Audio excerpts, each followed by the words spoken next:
నల్లటి ఒండ్రు మట్టిని కాస్త నీళ్ళల్లో నానపెట్టి దాన్ని చల్లగా అయిన తర్వాత ముఖానికి పూసుకుని 25 నిమిషాలు అరగంట సేపు ఉండటం వల్ల ఈ చల్లదనం వల్ల శరీరంలో ఉన్న రక్తం అంతా ఎక్కువ ముఖ భాగానికి చర్మానికి వస్తుంది.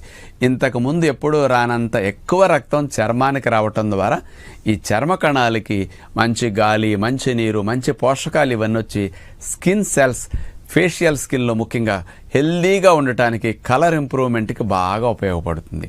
ఆ చల్లదనం ఇక్కడ ముఖానికి వేసేసరికి ఆ మట్టి ద్వారా స్కిన్ ఫోల్డ్స్ రాకుండా కూడా చర్మ సౌందర్యం పెరగటానికి చాలా మంచి అవకాశం కలిగిస్తుంది. అందుకని ముఖ సౌందర్యాన్ని పెంచుకోవాలనుకునే వారందరూ ఇలా రోజుకి ఒక 25 నిమిషాల సేపు మట్టి పట్టి వేసుకుని కడిగేసుకోవటం చాలా చాలా మంచిది. సైడ్ ఎఫెక్ట్ లేని న్యాచురల్ మార్గము.